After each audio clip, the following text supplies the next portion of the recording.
नमस्कार दोस्तों।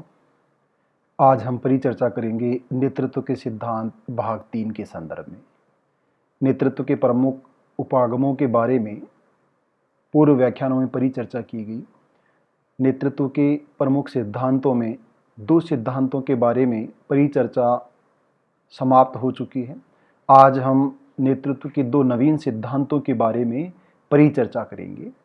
आइए अपनी परिचर्चा शुरू करते हैं।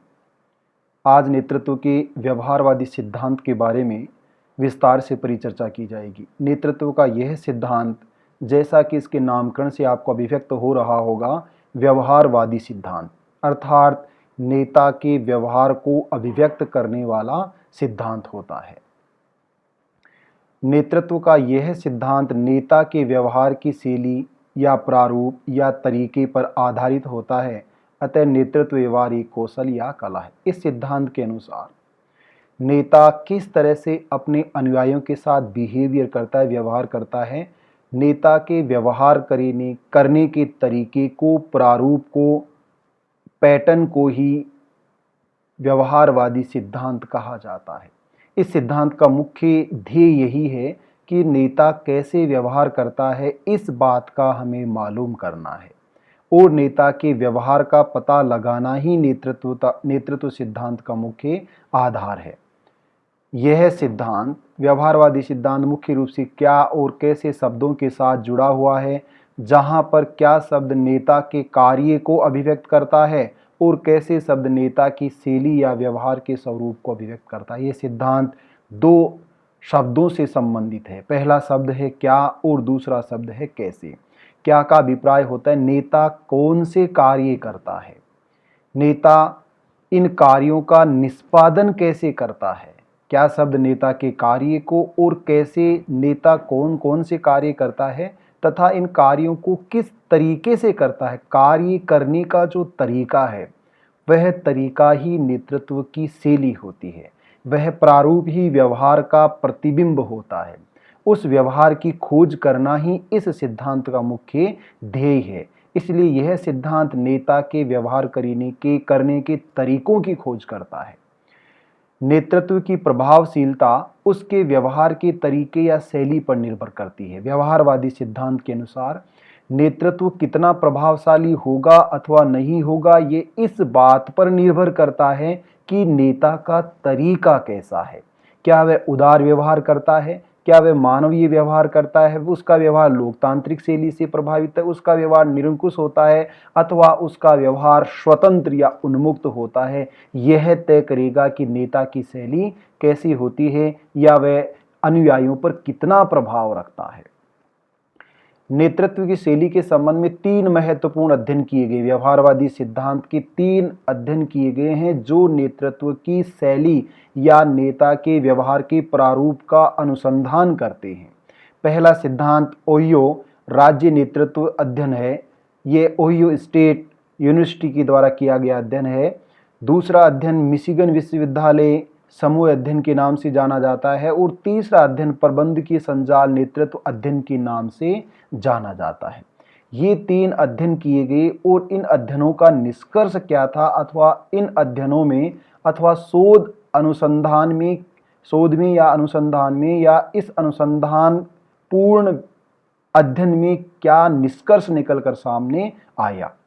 सबसे पहला है ओहियो राज्य नेतृत्व अध्ययन। ओहियो स्टेट यूनिवर्सिटी के ब्यूरो बिजनेस रिसर्च के द्वारा किए गए इस अनुसंधान का केंद्र बिंदु नेतृत्व शैली का समूह निष्पादन पर प्रभावशीलता की खोज करना था। यहाँ आप ध्यान दीजिए, इस स्टेट यूनिवर्सिटी स्टडी ग्रुप के द्वारा जिसका अध्ययन करने का मुख्य श्रेय ब्यूरो बिजनेस रिसर्च को जाता है, उसने अध्ययन किया। इस अध्ययन का मुख्य केंद्र क्या था? नेतृत्व शैली का समूह निष्पादन अर्थात ग्रुप परफॉर्मेंस। समूह के द्वारा कार्य करने वाला समूह क्या कार्य करता, उसका निर्गत क्या है, इस निर्गत के ऊपर नेतृत्व शैली का क्या प्रभाव पड़ता है, इसका अनुसंधान करना ही ओहियो राज्य नेतृत्व अध्ययन का मुख्य केंद्र था। इस अध्ययन से नेतृत्व प्रभाव शैली की 2 आयामों तथा व्यवहार प्रतिमानों की खोज हुई। इस अनुसंधान के माध्यम से इस अध्ययन ग्रुप के द्वारा, इस अध्ययन समूह के द्वारा दो आयामों की खोज की गई। दो आयाम कौन कौन से थे? पहला आयाम है प्रभावनशीलता, कंसीडरेशन, और दूसरा आयाम है संरचनाओं का दिक्षण, इनिशिएटिंग स्ट्रक्चर।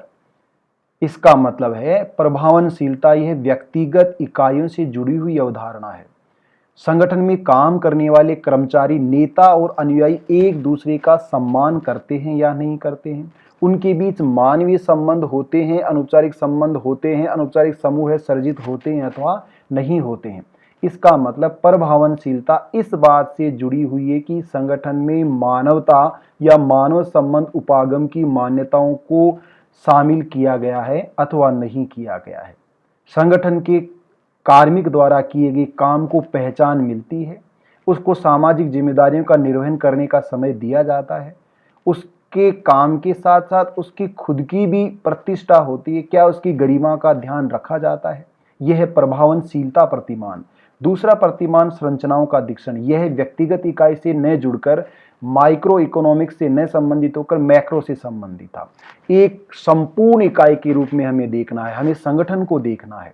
संगठन के उद्देश्य और लक्ष्यों को अर्जित करने के लिए एक टीम के रूप में कार्य किया जाता है। इस आयाम को अभिव्यक्त करने वाला दूसरा आयाम था संरचनाओं का दिक्षण आयाम। प्रथम शैली कार्मिक केंद्रित तथा दूसरी शैली उत्पादन केंद्रित। यहाँ दो शैलियों का अनुसंधान किया गया जो इन दोनों आयामों पर आधारित थी। पहली जो व्यवहार शैली थी वह कार्मिक केंद्रित थी। इसका मतलब है प्रभावनशीलता जो व्यक्तिगत इकाइयों पर बल देती है वह संगठन के कार्मिकों के हित पर ज्यादा केंद्रित होती है बजाय उत्पादन के, जबकि दूसरी शैली जो संगठन से संबंधित है, सामूहिक समूह से संबंधित है, टीम से संबंधित है, वह संगठन पर ज्यादा ध्यान देती है, अर्थात संगठन के उद्देश्यों लक्ष्यों को प्राप्त करना जो कि उत्पादन का अधिकतमकरण करना अथवा लागतों का न्यूनतमकरण करना होता है। इसलिए वह उत्पादन केंद्रित शैली है। तो दो शैलियों के का अनुसंधान और दो आयामों का अनुसंधान इस अध्ययन समूह के द्वारा किया गया। दूसरा अध्ययन समूह था मिशिगन विश्वविद्यालय समूह अध्ययन। इस स्टडी ग्रुप के द्वारा जो अध्ययन किया गया वह अध्ययन भी इसी तरह से संबंधित था। इस शोध अध्ययन का मुख्य विषय नेतृत्व व्यवहार की उन विशेषताओं की पहचान करना था जो निष्पादन प्रभावकारिता के लिए किए गए उपायों से संबंधित थी। इसका मतलब है कि जहां पर ओहियो विश्वविद्यालय समूह, ओहियो स्टेट अध्ययन समूह का ये केंद्र था कि वह समूह जो निर्गत करता है, समूह के निर्गत पर क्या प्रभावशीलता होती है व्यवहार की, यहाँ ये था कि उन विशेषताओं की खोज की जाए जो ग्रुप परफॉर्मेंस की इफेक्टिवनेस के उपायों से संबंधित थी, कि उनको कैसे इंक्रीज किया जाए, बढ़ाया जाए, इससे संबंधित थी। इस अनुसंधान के द्वारा भी नेतृत्व व्यवहार के दो प्रतिमानों की, जैसे ओहियो स्टेट नेतृत्व ने दो प्रतिमानों की खोज की, ठीक ऐसे ही इस मिशिगन विश्वविद्यालय समूह के द्वारा भी दो प्रतिमानों की खोज की गई, जो बेसिकली कर्मचारी उन्मुखी आयाम और दूसरा उत्पादन उन्मुखी प्रतिमान, ठीक वैसे ही प्रतिमान थे जैसे ओहियो स्टेट यूनिवर्सिटी के प्रतिमान थे। प्रथम आयाम कर्मचारी उन्मुखी व्यवहार पर केंद्रित होता है, सामूहिक उत्पादकता और उच्च कार्य संतुष्टि से संबंधित था, जबकि दूसरा आयाम उत्पादन तकनीकी उन्मुखी, निम्न उत्पादकता और निम्न कार्मिक संतुष्टि से संबंधित था। मिशिगन विश्वविद्यालय समूह का पहला प्रतिमान सामूहिक उत्पादकता को अभिव्यक्त करता है, टीम परफॉर्मेंस को बताता है, टीम परफॉर्मेंस आउटपुट को बताता है। उच्च कार्य सब मिलजुल कर कार्य करते हैं, इसलिए हाई लेवल सेटिस्फेक्शन होता है, उच्च कार्य संतुष्टि होता है। जबकि दूसरा उपाय बेसिकली संगठन से संबंधित था और वह एक तकनीकी दृष्टिकोण था जो उत्पादन पर बल देता है। इसलिए जहां उत्पादकता पर ध्यान दिया गया, परंतु केवल मशीनों के माध्यम से ही उत्पादन बढ़ाना संभव नहीं था, मानवीय तत्वों की उपेक्षा की गई, इसलिए चाहते हुए भी उत्पादकता भी नहीं बढ़ी, अर्थात निम्न उत्पादकता जो आप यहां पर देख रहे हैं। और दूसरा है कि कार्मिकों को भी क्या नहीं मिली, संतुष्टि नहीं मिली, अर्थात संतुष्टि का स्तर भी नीचा था और प्रोडक्टिविटी का स्तर भी नीचा था, दोनों ही लेवल नीचे थे। इस अध्ययन समूह ने ऐसा निष्कर्ष निकाला। दोनों आयामों का अंतिम ध्येय उत्पादकता था, यद्यपि दोनों का उद्देश्य संगठन के लक्ष्यों को अर्जित करना था, जिसने समन्वय की श्रेष्ठ शैली को अपनाने पर बल दिया, लेकिन लॉरेंसिस लिकर्ट ने ऐसी शैली को अव्यावहारिक बताया है। अर्थात मिशिगन विश्वविद्यालय समूह का जो अध्ययन था, उस अध्ययन का मूल उद्देश्य उत्पादन को बढ़ाना था, उन उपायों का खोज करना था, उन समाधानों की खोज करना था जो उत्पादकता को बढ़ा सके।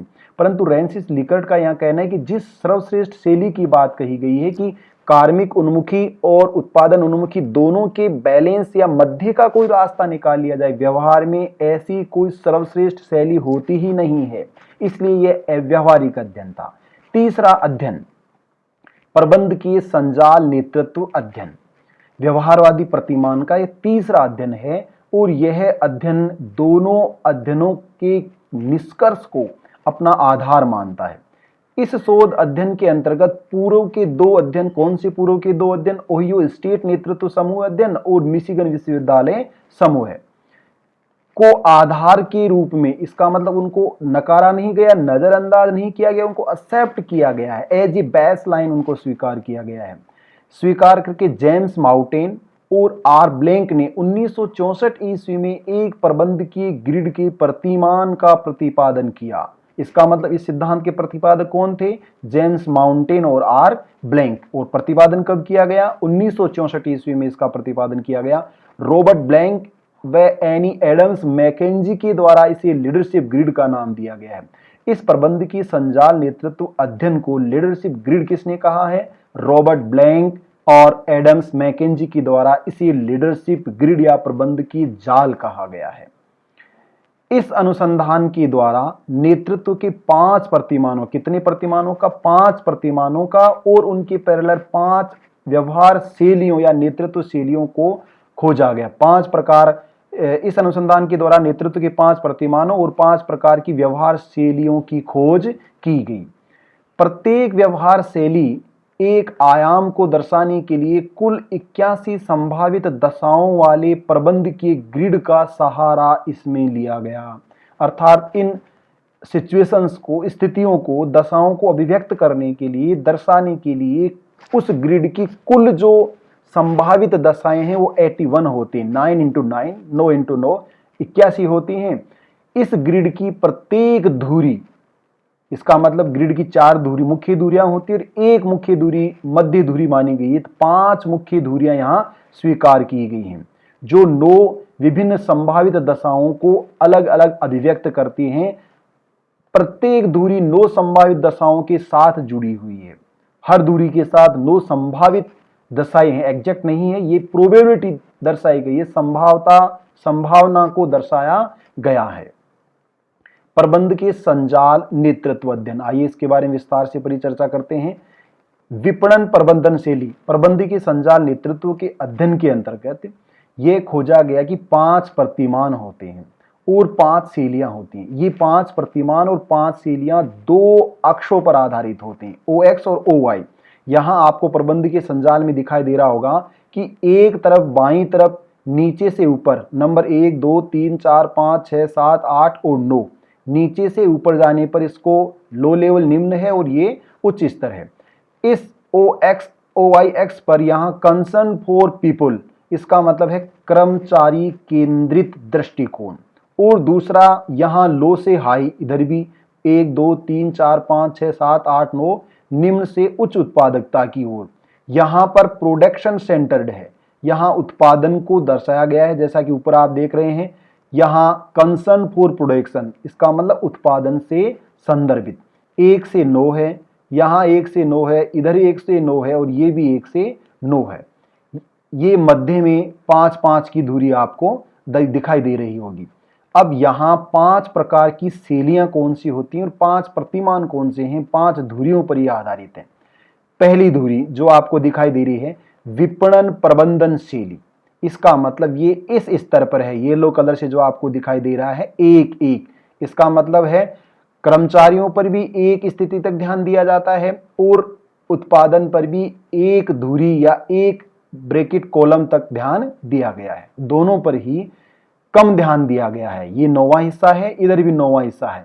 इसका मतलब है कि विपणन प्रबंधन शैली, जिसको एम्पावर्ड मैनेजमेंट स्टाइल कहा जाता है, यह एक हीनतम शैली होती है, निम्नतम शैली होती है, जहां पर न तो कर्मचारियों पर कोई ध्यान दिया जाता है और न ही उत्पादन पर ध्यान। इसका मतलब इसको उन्मुक्त शैली या स्वतंत्र शैली या लेसेज फेयर, आपने राजनीति विज्ञान में अध्ययन किया होगा, उस हस्तक्षेपवादी या यदभाव्यम की नीति जो जेस मिल ने कहा था, उस नीति को यहाँ अपनाया गया है। किसी से कोई मतलब नहीं, फ्री मार्केट इकोनॉमी होती है, कोई काम करे तो ठीक है, नहीं करे तो ठीक है।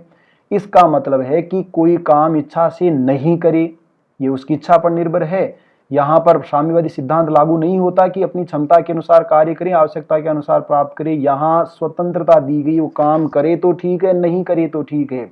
इसका मतलब कर्मचारियों के हित पर भी नया ध्यान नहीं दिया गया और संगठन के हित पर भी नया ध्यान नहीं दिया गया। इसलिए ऐसी प्रबंधन शैली को विपणन प्रबंधन शैली कहते हैं और ये एक एक इस प्रबंधकीय ग्रिड के एक एक फर्तम धुरी पर केंद्रित होती है।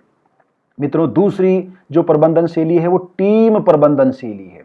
यह नो की एक्स दूरी पर आपको दिखाई, जहां ये न्यूनतम है, ये यहां तक हाईएस्ट है, उच्चतम स्थिति को अभिव्यक्त कर रहा। इसका मतलब यहां पर कर्मचारी, इधर कर्मचारी की नो स्थिति है और उत्पादन की भी नो स्थिति है। इसका मतलब है कि इस 9 अंकों वाली धुरी पर उत्पादन पर भी हाईएस्ट स्थिति, उच्चतम ध्यान दिया जाता है और कार्मिकों पर भी उच्चतम ध्यान दिया जाता है। ये कर्मचारियों के हित को अधिकतम करती है, मैक्सिमम करती है, और प्रोडक्शन को भी मैक्सिमम करती है। दोनों को ही अपर लेवल तक हाई, इससे ज्यादा उच्चतम स्थिति नहीं होगी। इसलिए नो टीम प्रबंधन शैली है, टीम मैनेजमेंट स्टाइल इसको कहा जाता है और यह सब सर्वश्रेष्ठ शैली मानी जाती है व्यवहारवादी सिद्धांत के अनुसार। हालांकि ये अव्यवहारिक होती है, इसको प्राप्त करना संभव नहीं होता। तीसरी प्रबंधन शैली को कंट्री क्लब प्रबंधन शैली कहा जाता है। ये एक 9 अंकों के माध्यम से धुरी पर अभिव्यक्त हो रही है। यहां आप देख रहे होंगे कंट्री क्लब मैनेजमेंट स्टाइल शैली।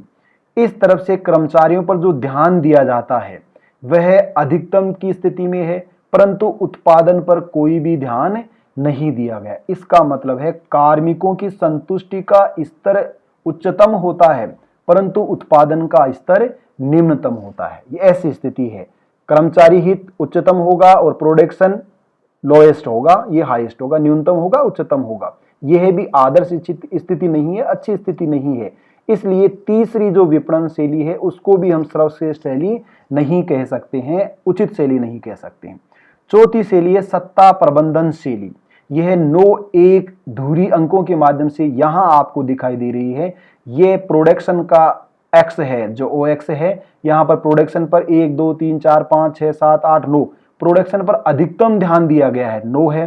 परंतु कर्मचारियों का जो आपको लेवल दिखाई दे रहा है वो केवल यहीं तक है, इससे आगे नहीं गया है। ये उनका एक स्तर होता है। इसका मतलब है कि उत्पादन अधिकतम लेकिन कार्मिक हित न्यूनतम। कर्मचारियों पर कम से कम ध्यान दिया जाएगा, उत्पादन पर ज्यादा से ज्यादा ध्यान दिया जाएगा।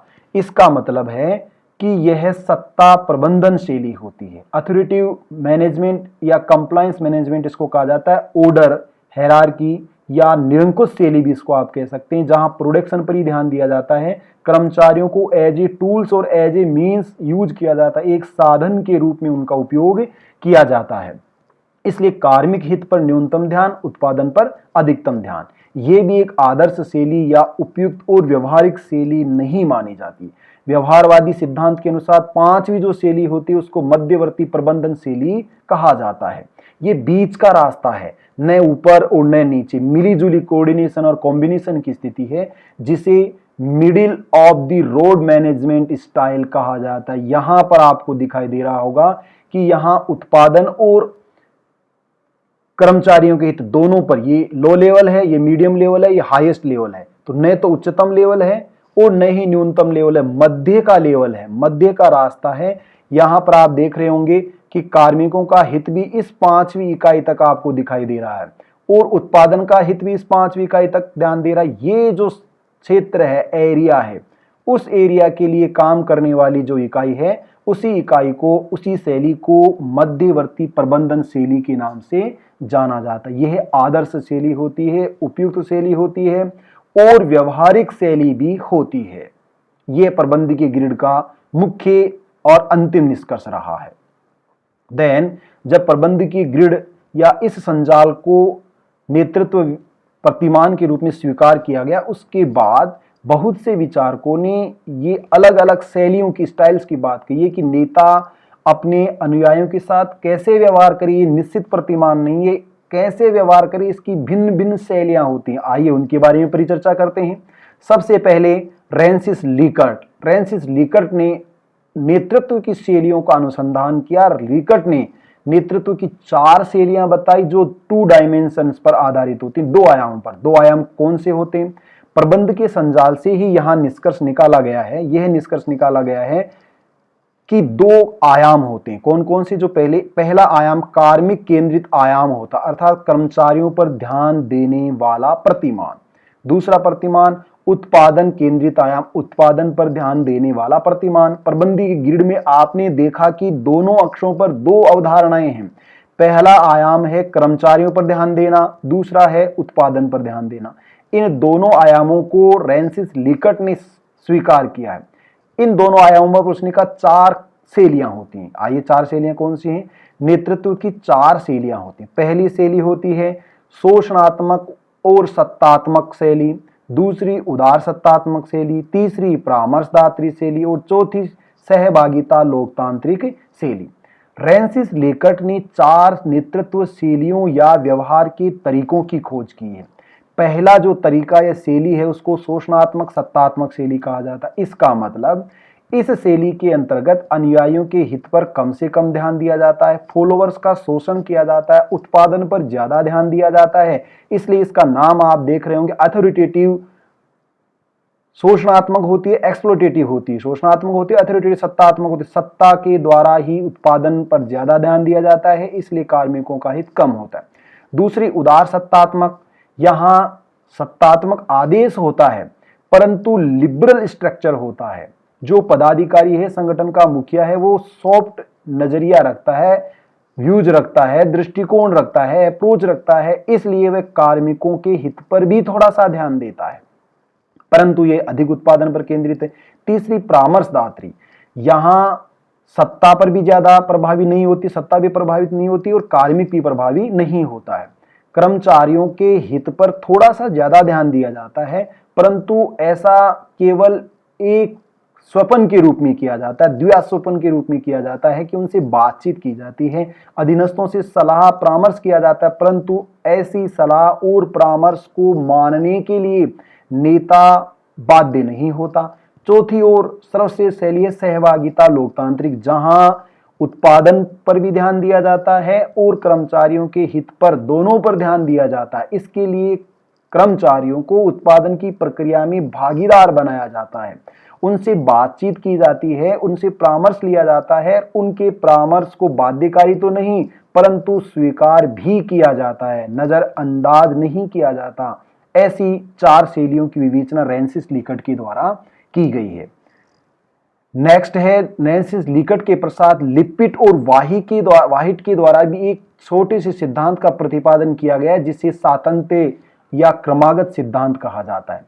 लिपिट और वाहिट ने नेतृत्व के सातत्य या क्रमागत सिद्धांत का प्रतिपादन किया है। उनके अनुसार नेतृत्व की 3 शैलियां होती हैं। उनके द्वारा प्रतिपादित सिद्धांत को सातत्य या क्रमागत सिद्धांत कहा जाता है और उनके विचारों के अनुसार नेतृत्व की 3 शैलियां होती हैं। कितनी शैलियां होती हैं? 3 शैलियां होती हैं। पहली शैली निरंकुश शैली होती है, दूसरी शैली स्वतंत्र शैली होती है और तीसरी शैली लोकतांत्रिक शैली होती है। ऑटोक्रेटिक स्टाइल होती है, इंडिपेंडेंट स्टाइल या लेसेस फेयर स्टाइल होती है और डेमोक्रेटिक स्टाइल होती है। रेड कलर से आपको ये दिखाई दे रही है निरंकुश शैली, इसलिए मैंने इसको रेड कलर से दर्शाने का प्रयास किया है। ये रेड कलर के माध्यम से इसको अभिव्यक्त किया गया है और यह शैली निरंकुश शैली है, क्योंकि यहां आप देख रहे हैं डायग्राम में कि नेता जो होता है, ये नेता आपको दिखाई दे रहा है, ये नेता है, ये फॉलोवर्स हैं। कमांड नेता से फॉलोअर्स की तरफ जा रहा है, एक मार्गी संवाद होता है। केवल नेता आदेश देगा, फॉलोअर्स को उसको एक्सेप्ट करना होगा, स्वीकार करना होगा, इसलिए इसे निरंकुश शैली के नाम से जाना जाता है। चारों तरफ आपको एरो तीर के माध्यम से दिखाई दे रहा होगा कि नेता आदेश देता है, आदेश देता है, आदेश देता है, आदेश देता है, आदेश देता है। यहाँ कम्युनिकेशन प्रोसेस 1 डायमेंशन में होता है, एक दिशा में होता है। इसे मोटिवेशन के एक्स थ्योरी के नाम से भी जाना जाता है, जिसकी ये मान्यता है कि कार्मिक स्वेच्छा से काम नहीं करते, कार्मिक दंड के सिद्धांत के माध्यम से, पनिशमेंट के माध्यम से काम करते हैं, इसलिए उनको डराना बेहतर है, भय के द्वारा ही काम करते हैं। जैसा हॉब्स समझौतावादी विचारक ने कहा था कि व्यक्ति भय का दास होता है, शिशु होता है, वो छोटा बालक होता है जो डर से ही डरता है और वह डंडे की ताकत से ही डरता है, अन्यथा उसको डर नहीं लगता है। इसलिए इसे नेतृत्व की निरंकुश शैली कहते हैं, जो अच्छी शैली नहीं है। दूसरी शैली स्वतंत्र शैली या यदभावम की शैली, जहां कोई ध्यान नहीं दिया जाता। नेता किसको कहता है, कोई सुनता है, नहीं सुनता। यहाँ एरो से आप देख रहे हो, नेता ने इस फॉलोवर्स को कहा है, इस फॉलोवर्स को नहीं कहा, इस फॉलोवर्स को नहीं कहा, इस अनुयायियों को भी नहीं कहा है, और दोनों अनुयायी आपस में बातचीत कर रहे हैं, परंतु ये दोनों अनुयायी और ये दोनों अनुयायी आपस में बातचीत नहीं कर रहे हैं। इसका मतलब क्या है? इसका संकेत यह है कि किसी को किसी से कुछ लेना देना नहीं है, वो सब अपने आप में मगन रहते हैं, मस्त रहते हैं। इसलिए ना तो कर्मचारियों का हित होता है, ना ही उत्पादन बढ़ता है। इसे कहते हैं स्वतंत्र शैली, किसी को कोई मतलब नहीं है। जैसे अंधेर नगरी और चौपट राजा की आपने कहानी सुनी होगी, जहां न्याय का कोई आधार नहीं होता है, नगर में अंधेरा फैला हुआ है और जो राजा है वो चौपट राजा है, उस अंधेर नगरी में राजा होता ही नहीं है। तीसरी जो शैली है उसे लोकतांत्रिक शैली कहा जाता है। इसमें आप देख रहे होंगे कि जो तीर के निशान हैं वो अनुयायी और अनुयायी आपस में भी बातचीत करते हैं, सभी अनुयायी आपस में बातचीत करते हैं। इसी के साथ नेता के साथ भी अनुयायी आपस में द्विमार्गी संवाद करते हैं। नेता से आदेश अनुयायियों के पास जाता है और अनुयायी भी अपना फैसला, अपना निर्णय, अपनी सर्वसम्मति, अपनी सलाह नेता को दे सकते हैं। नेता इसे नजरअंदाज नहीं करता, इसको स्वीकार भी करता है। इसे यह सिद्धांत या नेतृत्व की यह शैली या व्यवहार का यह प्रतिमान मोटिवेशन की वाई थ्योरी पर आधारित है। मोटिवेशन का वाई थ्योरी, इसका मतलब कि लोगों को यदि सहयोगी बनाया जाए तो लोगों में कुछ भावनाएं होती हैं, करुणा, दया, सहयोग, ये प्राकृतिक भावनाएं होती हैं। उनमें सहयोग करने की भावना होती है। केवल वो ताकत से नहीं डरते, वो अपने आप के जमीर से भी डरते हैं, वो अपने आप से भी डरते हैं। आपने देखा होगा कई बार कि विश्वविद्यालय में कक्षा लेना नहीं लेना कोई बाध्यकारी नहीं है, परंतु कोई अध्यापक अपनी इच्छा से लेता है। इसको लोकतांत्रिक शैली कहते हैं, इसको मोटिवेशन का वाई सिद्धांत कहते हैं। आपस में बातचीत की जाती है, स्वतंत्र होते हैं अथवा निरंकुश होते हैं। कई वाइस चांसलर के द्वारा दौरा किया जाता है, तब सब लोग भागकर वो कक्षाओं में अध्यापन का कार्य कराते हैं। वो मोटिवेशन की एक्स थ्योरी से मोटिवेट होते हैं, वो नेगेटिव पर्सन्स होते हैं, नेगेटिव टीचर्स होते हैं, या अन्य कार्मिक, वो किसी भी संगठन में आप देख सकते हैं। बेसिकली प्राइवेट ऑर्गेनाइजेशन में एटोक्रेटिक स्टाइल होती है, इसलिए डर होता है निजी व्यक्ति में, काम नहीं करेगा तो बाहर का रास्ता मिल जाएगा, इसलिए वो काम करते हैं। परंतु सरकारी क्षेत्र में काम करोगे तो भी वेतन उतना ही, नहीं करोगे तो भी वेतन उतना ही, जो एक तरह से स्वतंत्र शैली का पक्षधर है। इसीलिए अधिकांश सरकारी संगठन पतन की ओर आगे बढ़ रहे हैं, बढ़ नहीं रहे, पतन की ओर अग्रसर हो रहे हैं। ये पॉलिटिकल डिके की जो थ्योरी हंटिंगटन ने दी है, वैसा ही सिद्धांत है। सरकार और जनता दोनों ने मिलकर सरकारी प्रतिष्ठानों को तबाह करने की इस रणनीति को अपना लिया है। इसका अंजाम क्या होगा ये एक अलग विषय है। खैर, नेक्स्ट, नेतृत्व का परिस्थितिजन्य सिद्धांत अगला सिद्धांत है।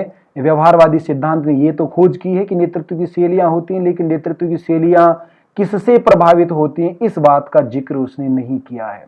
नेतृत्व की शैलियों पर सिचुएशंस का क्या प्रभाव पड़ता है, इस बात का उल्लेख भी उस सिद्धांत ने नहीं किया। इसलिए नवीन सिद्धांत जो परिस्थितिजन्य सिद्धांत, इसके नामकरण में आपको दिखाई दे रहा परिस्थिति, कंटिजेंसी थ्योरी ऑफ लीडरशिप इसको कहा जाता है। कंटिजेंसी थ्योरी ऑफ लीडरशिप का मतलब है कि लीडरशिप में स्टाइल को तो एक्सेप्ट किया गया है, परंतु इस स्टाइल पर सिचुएशंस का प्रभाव पड़ता है, परिस्थितियों का प्रभाव पड़ता है। परिस्थितियों से शैली बदलती है, या हर परिस्थिति में एक शैली सर्वश्रेष्ठ हो ऐसा जरूरी नहीं है।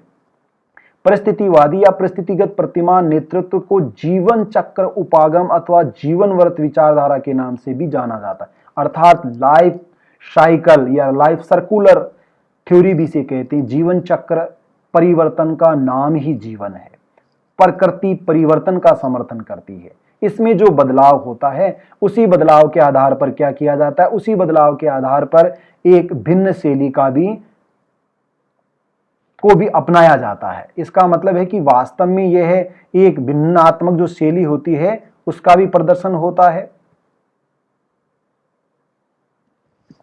यह कहा जा सकता है कि जीवन व्रत विचारधारा से जुड़ा हुआ यह सिद्धांत, इस सिद्धांत का प्रतिपादन पॉल हर्शे और केनेथ एच ब्लॉचार्ड के द्वारा किया गया है। यद्यपि प्रबंधन के क्षेत्र में परिस्थितियों का सर्वाधिक उल्लेख जो किया है वो एमपी फोलेट के द्वारा किया गया है, अथवा परिस्थितियों के सिद्धांत का प्रबंधन में जो प्रतिपादन किया गया वो प्रतिपादन एमपी फोलेट, मेरी पार्कर फोलेट के द्वारा किया गया है। इस परिस्थितिगत या परिस्थितिजन्य सिद्धांत की मूल मान्यता है नेता परिस्थितियों से जन्म लेते हैं। ट्रेड थ्योरी में आपने देखा होगा, ये कहा गया कि नेता जो होते हैं वो नेता बाय बर्थ होते हैं, जन्म से नेता बनते हैं। आगे दूसरे सिद्धांत में आपने देखा होगा कि नेता कार्यों से निर्धारित होते हैं, काम अच्छा करता है वो नेता होगा, जो काम अच्छा नहीं करता वो नेता नहीं हो सकता है। इसके बाद व्यवहारवादी शैली में आपने देखा कि नेता व्यवहार से तय होते हैं, कैसा व्यवहार कर रहा है नेता, इस यही डिपेंड करता है कि नेतृत्व अच्छा है या बुरा है। इस सिद्धांत पे आपने देखा कि नेता बाय बर्थ नहीं होते, नेता बाय फंक्शन भी नहीं होते, नेता बाय सिचुएशंस होते हैं। परिस्थितियां नेताओं को जन्म देती हैं। यदि परिस्थितियां अच्छी होती हैं तो नेता अच्छे होते हैं, परिस्थितियां उनके अनुकूल नहीं होते तो नेतृत्व भी अच्छा नहीं होता है। इस सिद्धांत के अनुसार नेतृत्व की शैली अनुयायियों की तत्परता पर निर्भर करती है। तत्परता का मतलब यहां रैशनैलिटी से है कि जो अनुयायी होते हैं उन अनुयायियों की विवेकशीलता का स्तर क्या है। नेता की नेतृत्व शैली इस बात पर निर्भर करेगी कि उसके अनुयायियों में कितनी और किस स्तर की तार्किकता है। यह तार्किकता या तत्परता, तार्किकता या तत्परता या रैशनैलिटी विशिष्ट कार्य के निष्पादन में नियत अधीनस्थों की इच्छा और योग्यता का संयोग होती है। It means this type rationality is a combination of will power and qualification of subordinates। जो अधीनस्थ होते हैं उनकी इच्छा शक्ति क्या है और क्वालिफिकेशन क्या है, इन दोनों का जो कॉम्बिनेशन होता है वही क्या होती है, रैशनैलिटी का लेवल होता है। और किस लिए, किसी स्पेसिफिक फंक्शंस में वो इंस्टेड होते हो, निहित होते हो, किसी नियत कार्य में वो लगे हुए होते हैं, तब ऐसी तार्किकता अभिव्यक्त होती है। इस तत्परता या प्रौढ़ता या परिपक्वता के 4 स्तर होते हैं। इसके प्रत्येक स्तर के लिए कार्य व्यवहार और संबंध व्यवहार के मिश्रण से एक निर्मित उचित नेतृत्व शैली होती है। इसका मतलब है कि परिपक्वता के 4 स्तर होते हैं। कितने स्तर होते हैं? 4 स्तर होते हैं। और इन चारों में से प्रत्येक जो स्तर होता है वह कार्य व्यवहार और संबंध व्यवहार, इसका मतलब है कि व्यक्तिगत स्वरूप में जो व्यवहार है और संगठन के रूप में जो व्यवहार है उससे संबंधित होता है। ये 4 नेतृत्व की शैलियां कौन कौन सी अभिव्यक्त किया गया, इनको यहां सिंबल के रूप में अभिव्यक्त किया गया है, जो आगे स्वरूप उचित नेतृत्व शैली को भी बताए हैं।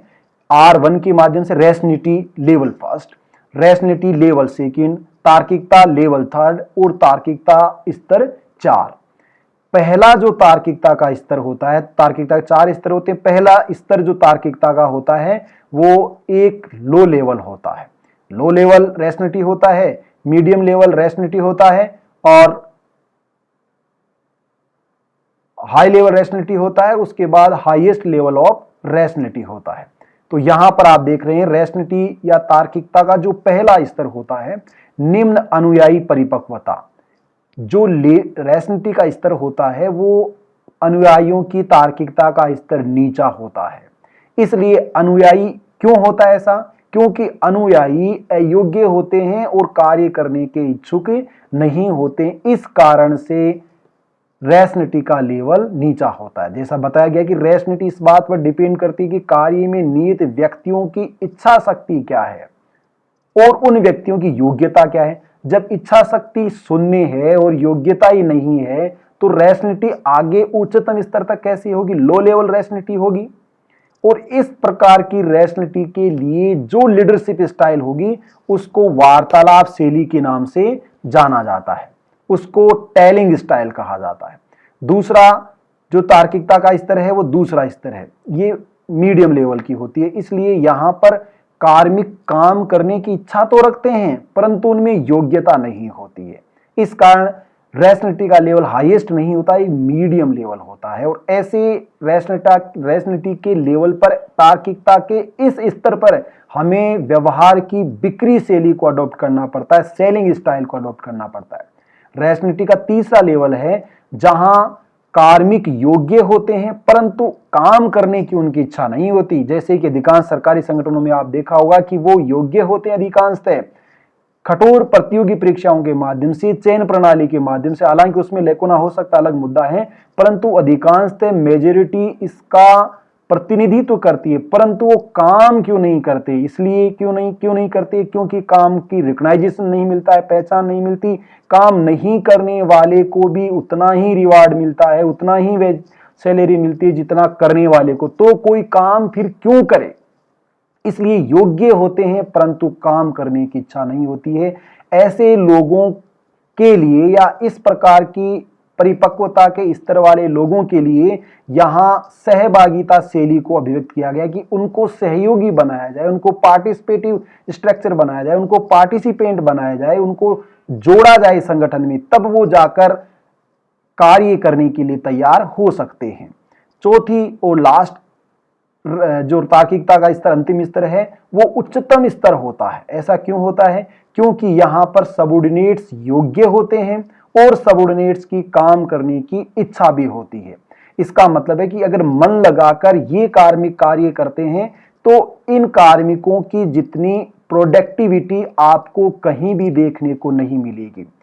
महारत्न और मिनी रत्न और नवरत्न कंपनियां, जो गवर्नमेंट कंपनियां बहुत बड़े स्तर पर लाभ देती हैं, ऐसा क्यों है? निजी क्षेत्र की कंपनियों की तुलना में भी कई गुना लाभ वो क्यों दे रही हैं? इसलिए दे रही हैं क्योंकि कार्मिक क्वालिफाइड होते हैं और कार्मिकों की विल पावर होती है। इसलिए उनको डेलीगेटिंग स्टाइल के माध्यम से बिहेवियर करना चाहिए। यह उच्चतम स्तर की तार्किकता होती है और उच्चतम स्तर की व्यवहार शैली होती है। इसलिए ऐसे लोगों के साथ कैसे बातचीत करोगे? डेलीगेटिंग स्टाइल में आपको बातचीत करनी होगी। नेक्स्ट है परिस्थितिजन्य सिद्धांत। परिस्थितियों के अनुसार जो व्यवहार किया जाना चाहिए उसमें थोड़ा सा संशोधन किया गया है। संशोधन करने वाले विचारक का नाम निकोलस है। निकोलस ने 3 तत्वों को और इसमें समाहित किया है। 3 तत्व कौन कौन से हैं? पहला तत्व है संगतता, दूसरा है कंटिन्यूटी निरंतरता और तीसरा है समरूपता। इन तीनों तत्वों को शामिल करके जो रैशनैलिटी का लेवल होगा, जो स्टाइल होगी, उसको ही नवीन परिस्थितिजन्य सिद्धांत की शैलियां कहा जाता है। आइए यहां पर ही चर्चा करते हैं। निकोलस ने भी रैशनैलिटी के तो 4 ही लेवल बताए हैं, परंतु निकोलस ने इन 4 लेवल के लिए 3 तत्वों को शामिल करके शैली का परिवर्तन कर दिया है कि लीडर अपने फॉलोअर्स के साथ कैसे बिहेव करे, उसका बिहेवियर पैटर्न क्या हो, उसको उसने चेंज किया। रैशनैलिटी का लो लेवल होता है। रैशनैलिटी में लो लेवल क्योंकि कर्मचारी जो कार्य में नियत होते हैं उनकी योग्यता भी नहीं होती, इच्छा भी नहीं होती। ऐसे लोगों के साथ कैसी शैली का प्रयोग किया जाए? नेता को परामर्श एवं विकासपरक भूमिका निभानी चाहिए। इसका मतलब यहां लीडर को एज ए काउंसलर व्यवहार करना चाहिए। परामर्श, उनका ब्रेन वॉश किया जा सके, उनकी योग्यता को डेवलप किया जा सके और उनकी इच्छा शक्ति को विकसित किया जा सके। इसलिए काउंसलर की, आपने देखा हो कई बार बच्चे डिप्रेशन में चले जाते हैं, अवसाद में चले जाते हैं। ऐसे अवसाद में जाने वाले लोगों के लिए काउंसलिंग की जरूरत पड़ती है। कौन सा सब्जेक्ट लोगे, कौन सी स्ट्रीम में जाओगे, कौन सा जॉब करोगे, आपको कोई अता पता नहीं है। आप दुकान पर जाते हो, कौन सी किताब या कौन सी गाइड खरीदोगे? हजारों प्रकाशकों की गाइडें आपके पास पड़ी हैं, पुस्तकें पड़ी हैं। अब आपका दिमाग भ्रमित हो जाता है, चक्कर खा जाता है। क्या करें? क्योंकि आप में ये योग्यता नहीं है कि आप चयन कर सके और आप में ये इच्छा भी नहीं कौन सी पुस्तक आप खरीदें। इसलिए आपके साथ एक ऐसे बिहेवियर स्टाइल की आवश्यकता पड़ती है जिसको एज ए काउंसलर कहा जाता है। तब आपको महसूस कौन सी किताब खरीदनी चाहिए, क्यों खरीदनी चाहिए और क्यों पढ़ना चाहिए। रैशनैलिटी का दूसरा जो लेवल होता है वहां नेता द्वारा समूह की योग्यता और इच्छा को और अधिक विकसित करने के लिए सहभागिता और प्रत्यायोजन का सहारा लिया जाता है, क्योंकि यहां पर लोग कार्य करने की इच्छा रखते हैं। अगर लोग कार्य करने की इच्छा रखते हैं या लोगों के पास योग्यता होती, जो दोनों में से एक होगा, दोनों नहीं होगी, या तो योग्यता है तो इच्छा नहीं है, इच्छा है तो योग्यता नहीं है।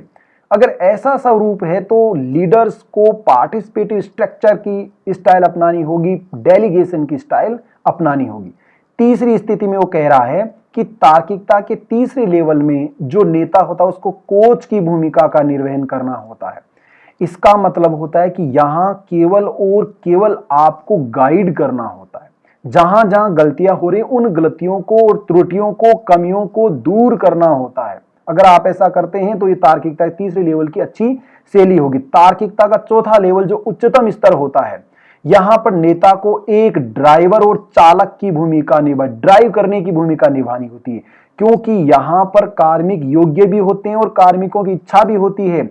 आपको केवल एक दिशा की आवश्यकता है, काम वो अपने आप कर लेंगे, आपको बताने की आवश्यकता नहीं है, केवल एज ए ड्राइवर के रोल को आप प्ले करोगे।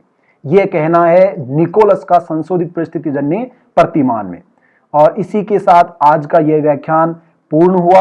आगामी जो नेतृत्व के सिद्धांत उसके बारे में नेतृत्व का सिद्धांत भाग 4 में परिचर्चा की जाएगी, जिसमें बचे हुए शेष सिद्धांतों के बारे में और इंपोर्टेंस ऑफ लीडरशिप, नेतृत्व के महत्व के बारे में परिचर्चा की जाएगी। आप सभी का बहुत बहुत धन्यवाद।